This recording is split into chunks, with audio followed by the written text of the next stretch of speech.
Hello and welcome to the Craft Beer Corner. For today's beer review, we are coming at you with another Imperial Stout review, but today's are going to be Imperial Milk Stouts. So they're going to have the lactose addition to sweeten them. Both beers, as most of the last many reviews I've done, Sam Adams sampler aside, were sourced from Tavour.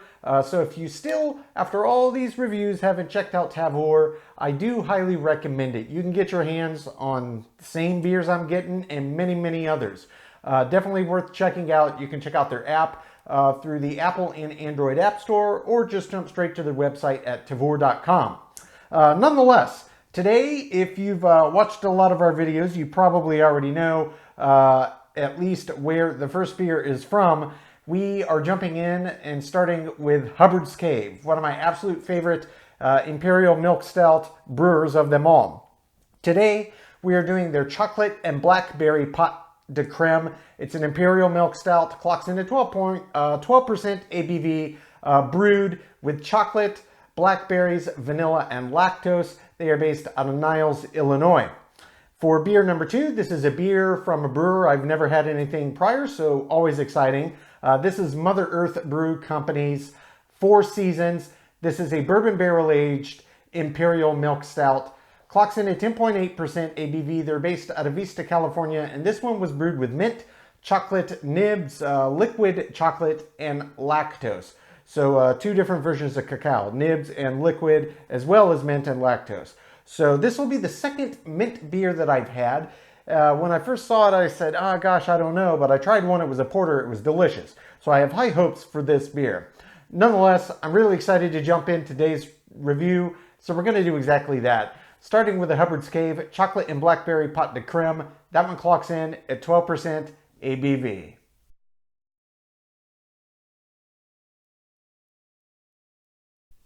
Okay, so jumping right in with the first beer of today's Imperial Milk Stout review, we've got Hubbard's Cave's chocolate and blackberry pot de crème. They are based out of Niles, Illinois. This one clocks in at 12% ABV and has been brewed with chocolate, blackberry, vanilla bean, and lactose. We do a lot of Hubbard's Cave Imperial Stouts on this channel, and every time they come out with a new variation on their classic recipe, I like to try them. They're all really good. I do have my favorites, but I like trying them all just to see what new inventive flavor combinations they come up with. As always, label art on theirs is just very plain Jane. It's just got a nice clean label with their name and the beer name. So without further ado, we're gonna get this one cracked gently. All right. And then poured right in the glass. All right, made a little bit of a mess, that's okay. As expected, it's pitch black and very thick. Their beers do tend to be quite thick. So I'm giving a little more aggression than you see me do with a lot of beers because I wanted to give it a chance to let that head form. And it looks like it did a pretty good job. I'll have to come back and clean that up in a bit, but that's okay. All right, I can smell it from here. I'm about a foot from this beer. I can smell it. The blackberry and the chocolate are both coming through very clearly. So let's hold this up to the light. Visually, it's pitch black as expected. All of their Imperial Stouts are. They're absolutely pitch black. No light getting through. Let's give it a closer sniff here. Oh yeah. Yeah, it smells very nice. Very nice blend of chocolate and blackberry. It smells almost equal 50-50. That's what you're getting. Little suggestion of the underlying lactose sweetness. Not really getting anything from the malt bill. The flavors that they added are just too bold and pungent. So nonetheless, let's just jump right in and see what this one's about.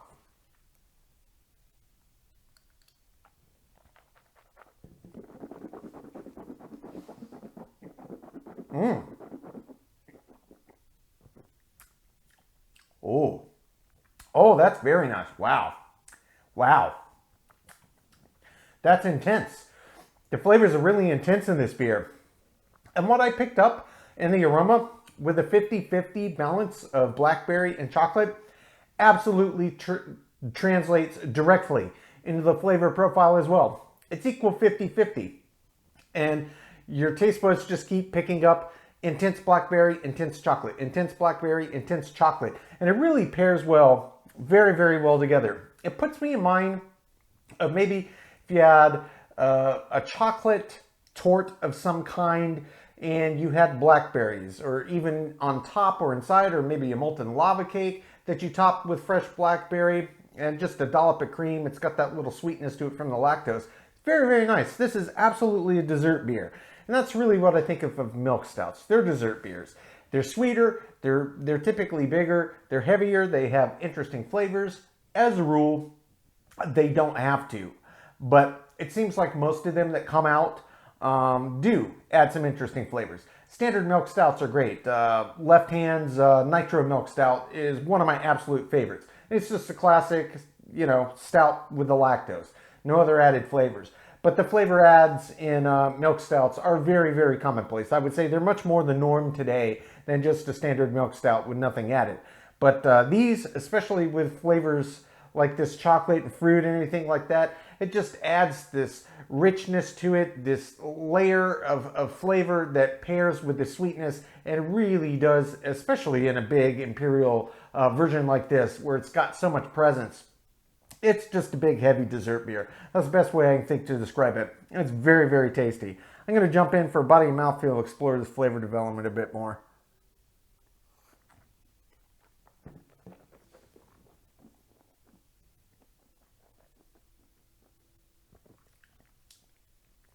The body on this one's pretty robust. It's medium heavy.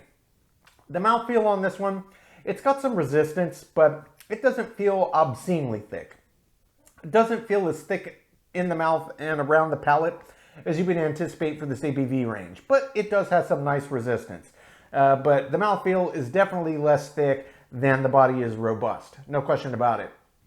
Agitating around the palate, it doesn't really do that much to this beer. Some get very silky, some get creamy.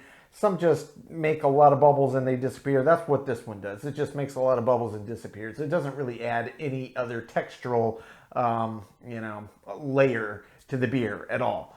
Not that I'm getting, but it's very, very nice. The flavors, they're very intense. They are very, very intense, and absolutely, I gotta say, for what they set out to do, chocolate and blackberry pot de crème, they nailed it yet again. It's exactly as advertised. The balance is exceptional. I mean, it really is an even 50-50, and then that lactose just accentuates the flavors even more. And there is a little bit of this underlying malt bill that's in there that you can pick up outside of the sweetness and the chocolate and the blackberry. But this beer, as are most of beers like this, it's very much a story of what flavor did we make this time. And it's very, very good. If you're a fan of both chocolate and blackberry, you're absolutely going to love this one. The flavors are pungent and they pair so well together. Really nice beer. I'm going to jump in for one more sip for final thoughts and explore this finish.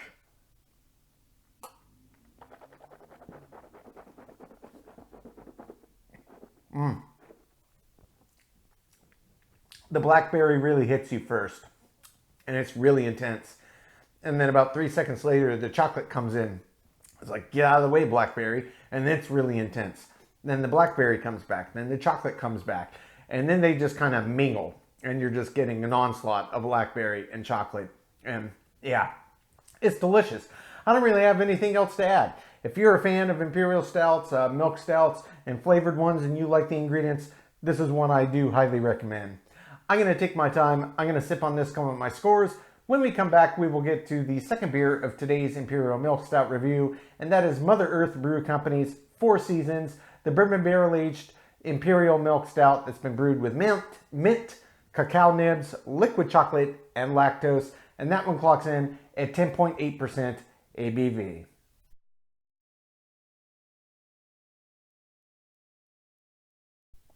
Okay, now jumping into the second beer of today's Imperial Milk Stout review, we have got Mother Earth Brew Company's Four Seasons. This is a bourbon barrel-aged Imperial Milk Stout. Clocks in at 10.8% ABV, and this one was brewed with mint, cacao nibs, as well as liquid chocolate, and of course lactose addition, making it the Milk Stout. Now they are based in Vista, California, though it is worth mentioning, and they have it listed on the back of their label. They also have an outfit in Nampa, Idaho. So two different locations. But nonetheless, very excited about this one. First beer I've ever had by this brewer. Only the second mint beer I will have ever tried. And if it's half as good as the last one I tried, I'm in for a treat. In terms of label art, it's very clean. They've got their company insignia on the top. It looks quite nice. Mother Earth Brewing, got the Emmy, and it's got almost kind of a little tree motif.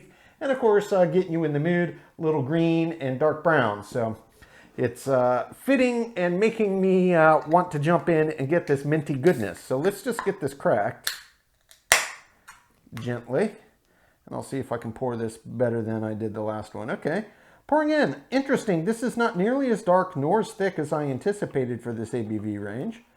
But that's all right. Still a nice looking beer. I'm going to leave a little room for that head to form, so I'm not going to quite get the whole thing in there. Did form quite a nice head. I can tell you I can't smell this beer from here. I'm maybe about a foot away. I can smell it. I can smell the mint. It smells very nice in the air. I can smell the mint and I can smell the chocolate. And it does come through quite clearly visually. This is a dark beer, though it is not pitch black. I can't exactly see light through it, but I can tell that light is getting through, especially at the bottom where it's a little thinner. It's not pitch black, but still a nice looking beer, nice and dark. Head formed beautifully, nice creamy pad on top. Let's give this a sniff. Oh gosh, yeah. That really does smell like almost like a peppermint patty in beer form. It really is quite pronounced. Equal parts chocolate and equal parts mint. It really comes through very clearly. Can't really say anything I'm picking up aromatics wise is related to the malt bill. I'm sure it's going to come through in the flavor profile, but very strongly of mint, very strongly of chocolate. So head is holding true. Let's jump right in for a sip.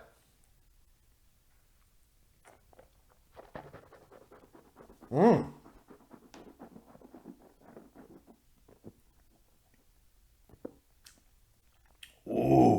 Oh, that's really good. And you couldn't pick this up on the nose. You couldn't pick up the barrel at all. In fact, to the point that I forgot this was barrel aged. Wow. Wow. This is a very, very well put together beer. I tell you, that barrel adds this extra delicious element. And let me tell you just how beautifully chocolate and mint pair with this bourbon barrel. This tastes absolutely fantastic. Honestly, the last mint beer I had was very, very good. I believe it was a mint porter. This, I think, is even better.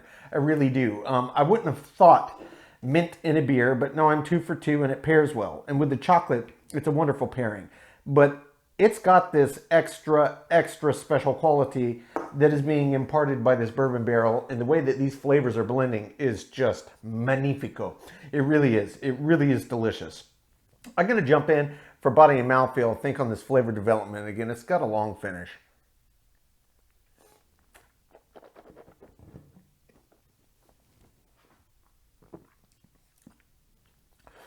Body, I would say overall is medium, maybe on the border of medium, medium heavy, but it's not super robust. 10.8, it's a little lower ABV than the first, but the body's not that big. Mouthfeel, really not any hint of noticeable viscosity. It's got the slightest bit of resistance to it because it does have a fair bit of fermentables in there, but it is not what I would term a thick or viscous mouthfeel by any stretch of the imagination. It feels relatively flat, especially for the beer style in the ABV range. And body's lower than I'd anticipate, but it's not out of the realm. The flavors, it's very complex. The way that they blend is very, very nice. And the way that they come on and layer is very, very nice. The finish on the end of this as well is quite pronounced. And what you're left with is this bourbon that's kind of hanging out on top, and then equal parts mint and chocolate below it. So I'd say about 50% of the lingering flavors on the back end are the bourbon barrel, and then 25% each mint chocolate, really in equal parts. So it's bourbon on top, then mint chocolate equally on bottom. It's very, very nice. And the way it kind of tapers down to the end, it's got a nice intense arc, and it's got a very smooth shape to this bell curve, kind of a classic bell curve shape. There's really no big shoot up or shoot down or crazy troughs or outliers. It's just a beautiful curve up and a beautiful smooth curve down until it's gone. Very long finish, very, very long finish. Much longer than the average stout. Even much longer than the average barrel-aged stout. I don't know if it's just the length of time in the barrel, the specific bourbon barrel that they used, or the combination of that mint and chocolate that's so pungent underneath that's helping drive it. But very, very long, very clean. And it just kind of disappears and whiffs away. There's no, clipping. There's no bit of it is a truncated drinking experience. Everything about it is subtle on the end of the finish. Very, very nice. I'm going to jump in again for flavor development and for final thoughts, but this is a great beer.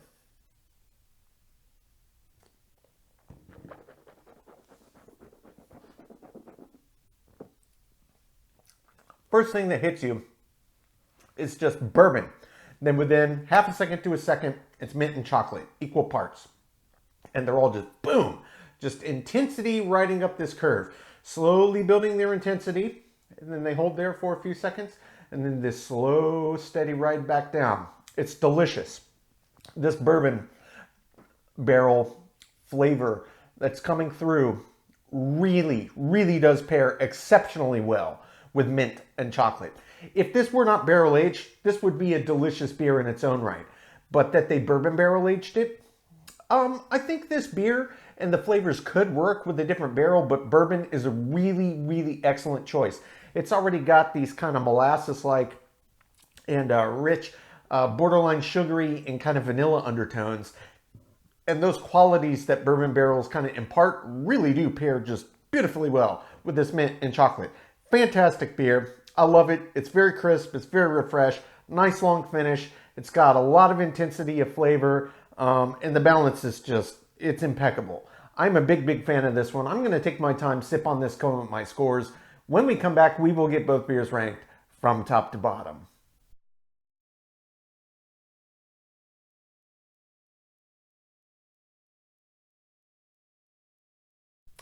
Okay, now that we've gotten to enjoy both beers, we're going to get them ranked, starting with the Hubbard's Cave Chocolate and Blackberry Pot de Crème. They are based out of Niles, Illinois. This was an Imperial milk stout brewed with chocolate, blackberry, vanilla, and lactose. 12% ABV on this one. Starting with the aroma, this was one of those beers that you can smell from a foot and a half, 2 feet away. Positively pungent, and it smelled great. It gets a 10 out of 10. For the taste, I really enjoyed the taste of this beer. Honestly, the chocolate and the blackberry were positively pungent. They were just positively pungent. It was equal parts chocolate, equal parts blackberry. Really though, for me, even though it's a milk stout, sweeter, and it has these big bold flavors, I would have liked to taste a little more of that malt bill backbone. They obviously put a lot of deeply roasted malts, but I think just the intensity with which they add their additives in the lactose volume just sweetens it up to the point that that gets accentuated and just overcompensates, really. It kind of dulls the malt bill in the backbone. And I know if they didn't add the lactose and these other additives and the lactose that sweetens it and just really punches those through, that the malt bill that they're using on the beers are really, really great. And just once I would like to be able to pick that out. I couldn't here, but I still enjoyed it. It was above average. It gets a 7 out of 10. For the body. Body on this beer was fine. It was certainly a large beer, had a pretty robust body, but for 12% ABV, not as large as I anticipated. Still above average though. It gets a 7 out of 10. Mouthfeel. Mouthfeel, kind of similar story to the body, but it was even less impressive. You do expect a beer that's glugging out that thick, that's that big, that high of an ABV, to have a really robust body and a nice thick viscous mouthfeel. There was a little resistance, but I wouldn't have called it thick by any stretch of the imagination. It just gets the high end of average. It gets a 6 out of 10. For the finish. Finish on this beer was pretty long. I've done a lot of Hubbard's Cave, various dessert stouts, and honestly, they all kind of run the gamut. For me on this one though, the finish was longer than I anticipated, but not as long as some. For the style, it was okay, but I did expect a little extra length on the end and it died quicker than I anticipated. But it was still longer than average. It gets a 7 out of 10. Head and retention. These beers, I'm sure, are fantastic if you had them on a nitro tap at a bar. I don't have that luxury. I'm just pouring at home. Frankly, they pour out so thickly, even when you're being super vigorous, you never really know the type of head you're going to get. This one looked like it would form a decent head, but it ended up not really having a lot of carbonation effervescence that was creating the head so much as just the agitations glogging that made kind of air bubbles from the pouring procedure. It wasn't related to the carbonation of the beer, so it really didn't form that great, and it certainly didn't retain that great. It just gets a 2 out of 10. For the appearance, as I have come to expect from their Imperial Stouts, pitch black, it gets a perfect 10 out of 10. For the balance, though I did mention it in the flavor, it would have been nice to get some malt bill out of this. It is a big, heavy, additive-centric Imperial milk stout. And frankly, the blackberry and the chocolate that they put in here came through perfectly. It was super pungent and very equally balanced. So that for me was enough to give me top marks for them on the balance. It gets a 10 out of 10. Feeling in the intangible. I enjoyed the beer. I did. No question about it. I did enjoy the beer. But for me, even though I did enjoy the flavors that they put in there and they came out very strongly and very clearly, still, personally, I would have liked subjectively to taste a little of that malt bill, just the backbone. I know it's very roasty, I know it's in there, but these milk stouts with these additive ingredients, they add so much lactose that it just accentuates that, and you can't really detect the malt bill at all. No roasty edge. So while I did enjoy it subjectively, I would have liked a little more malt bill to come through. Still above average though. I give it a 7 out of 10. Finally, as an example of this style, I've had many Imperial milk stouts and many from Hubbard's cave. I thought this was a good one. It was above average, and really for me what did it was the balance. The chocolate and the blackberry both came through perfectly clearly, and sometimes you kind of have to hunt in their beers to get everything that they threw into them. This was just beautifully balanced, beautifully paired for their main star ingredients. I thought it was above average. It gets a 7 out of 10, which brings the total score on Hubbard's cave chocolate and blackberry pot de crème to a 73 out of 100, so certainly well above average. Moving on to beer number 2.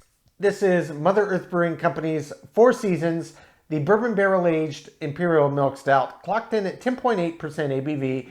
They're based out of Vista, California, and this one had mint, cacao nibs, liquid chocolate, as well as lactose. For the aroma, just as with the first beer, you could smell it from well over a foot away, very pungent, gets a 10 out of 10. For the taste, this one, honestly, before I had that first sip, I had forgotten that they bourbon barrel aged it, and I was just expecting full-on chocolate mint, which came through, but I got the bourbon first, and it was delicious. And then the mint and the chocolate came through, and it was really equal kind of distribution between barrel and additives. So 50% bourbon barrel, then 25-25 chocolate mint. They were perfectly even, and those flavors just paired beautifully together. It was absolutely delicious. It gets a 10 out of 10 from me. For the body on this beer was okay. Similar to the Hubbard's Cave, it wasn't anywhere near as robust as I anticipated. A little lower ABV by 1.2%, but still this one was even lower. It was just barely on the border between medium heavy. Gets high end of average, it gets a 6. For the mouthfeel. Mouthfeel on this beer really kind of surprised me. I expected a lot more resistance than I got. I didn't necessarily expect viscosity because I could see as I was pouring it didn't look super thick, but I did expect more resistance than I got. Overall, it was certainly below average in this regard. It gets a 3 out of 10. For the finish. Finish on this beer was absolutely incredible. The bourbon stuck around absolutely for days, as did the chocolate and mint. This was a very big, bold, pungent beer. The flavors they put in here really came through and really helped extend the length of the finish, far longer than your average Imperial Stout. It gets a 10 out of 10. Head and retention. This one did a great job. It formed a great head out of the gate, and it really retained that head on top almost the entire time I was sipping on enjoying this beer, which it took me about 2.5 hours to get through. I was loving every minute of it. I give it a 9 out of 10. For the appearance on this beer, it was not your classic pitch black Imperial Stout, which I did anticipate, but when I was pouring, I was thinking, oh, that's a much lighter shade of brown. I'm not really seeing black. And indeed, when I held it up to the lights, well, you couldn't see through it per se. You could definitely see that light was coming through in the thinner parts of the glass. Overall, it was above average, but it wasn't top tier. It gets an 8 out of 10. For the balance. Much with the first one, I thought that the balance on this beer was excellent, and for the same reasons. Their star ingredients, the chocolate and the mint, came through perfectly balanced, perfectly even. Neither was competing with the other for flavor dominance. And then the added bonus was that bourbon barrel back that they had, which rode on top, and then the two main flavors. And they were all equally pungent, and they all worked perfectly together. It was a wonderful, wonderful lesson in how to balance a beer properly. This gets a 10 out of 10 from me. Feeling in the intangible? I loved it. I have nothing more to add. I thought it was positively delicious. It gets a 10 out of 10. Finally, as an example of the style. Overall, I really enjoyed this beer. I thought it was very, very well done and an excellent Imperial Milk Stout. It did lose some pretty big points, notably in body and mouthfeel, and a few points in some other categories, so I had to dock some off, but it was a very, very strong showing, well above average. It gets an 8 out of 10, which brings the total score on Mother Earth Brewing Company's Four Seasons to an 84 out of 100. So all total, we're looking at an 11-point spread between the two, a 73 versus an 84. Both were completely different beer drinking experiences. One barrel-aged, one not. One was a mint chocolate, one was chocolate and fruit, but they were both big and bold, and their flavors were big and bold. If you're a fan of dessert-style Imperial Stouts, both of these are well worth seeking if you're fans of the base ingredients. I had my favorite, but it's not my job to tell you which I preferred. They were both great, and frankly, if you thought that what I presented to you gave you decent enough information, I can sure you can come to your own conclusion as to which ones you would like to pick up. Folks, that's today's review. As always, I do sincerely appreciate you tuning in today. Please don't forget to like, comment, and subscribe. If you want to stay in the loop when our videos go live to YouTube, you can click the notification bell icon. It is right next to the subscribe button. Until next time, keep it beer, keep it craft. We'll see you on the next one. Cheers.